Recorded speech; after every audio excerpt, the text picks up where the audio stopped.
I got the story out of UPI. Russian warplanes violate Sweden's airspace. Reportedly, Sweden's Air Force dispatched JAS-39 Gripen aircraft in response to two Russian Su-27s and two Su-24s briefly entering its airspace east of Gotland Island in the Baltic Sea. We also have reports Japan says a Russian helicopter violated its airspace and scrambled fighter jets.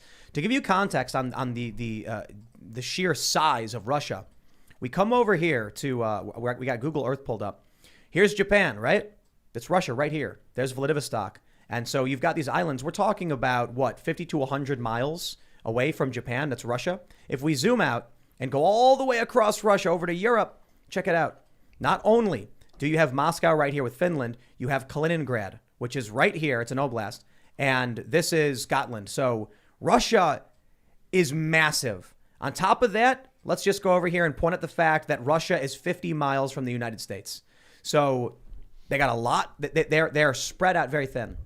It doesn't mean that they can win, but it does mean that they can reach many different people very, very quickly. And if Russia's been preparing this for some time, they can easily move troops and armaments into various regions, across, very close to many different countries you'd expect to be on the other side of the planet, without anyone knowing, or at the very least without setting off alarm bells and pissing anybody off. It's their own country. It's Russia. So they put troops in the east and the west, and they can effectively be ready to fight on all spheres of the planet.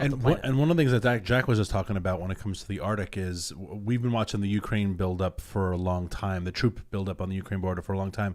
The Putin's army buildup in the Arctic has been massive. It gets very little coverage, and the ones who are the most afraid are the Norwegians, because they're not members of NATO, right? They're not. I don't believe they're even part of the EU. They're the largest oil and gas producer up there, but Russia is saying no. This is ours. The Arctic is ours, right? And there's a reason why. Clearly, they want the Arctic. They are building enormous and have built enormous LNG ports along their north coast. In terms that of will export LNG now directly to the world. In terms of military force, I mean, it's pretty clear that Russia does have a strong command presence when it comes to the Arctic at this point. The United States, I think, only has one icebreaker at this point, and it's always it's kind of in it's always stuck in the ice. It's always either yeah, very good.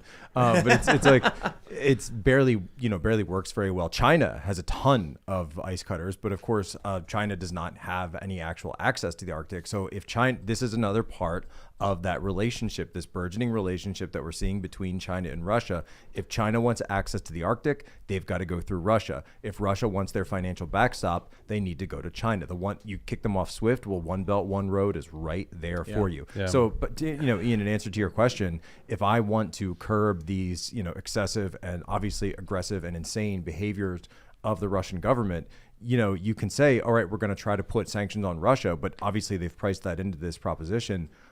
Have we tried putting sanctions or using economic leverage on China, on the oligarchs of the CCP, on CCP leaders, going after them, going after the yuan, using anything that we can there? Because obviously China and the United States do not have a strong trade relationship. We never really have. But China and the United States, oh yeah, obviously. Russia, you said China. The first time you said China. Russia and the United States. Russia and the United States. You think that's just because we don't have sea routes and we're not right? Because China and the United States are kind of right next to each other. I mean, I guess the Russians and the Americans do have plenty of sea connections. They just don't have much to trade. What is it? Why are they not a great trade leader? They're so massive, is what I'm at. Why the Russians? Russia and America not trade leader? Is it just because it's like uninhabitable? Most of Russia. Well, most of Russia is uninhabitable. Yeah. Yes, on a map it's massive, but a lot of that area is either unused or it's not arable, or they just don't have the people, the population to. Putin was trying to hire farmers for Siberia at one point, or like recruit people to come in and give them a place for free as long as they work the land. Right, they were talking about bringing the South African farmers up there as a way to get away from the issues that they were facing, the farm murders down in South Africa, but. For the majority of that area, right, you're really only looking at it in terms of resources. And when it comes to those resources, as Daniel, of course, would be able to explain much better than me, and knows much better than me, we are competitors in those areas. Yeah,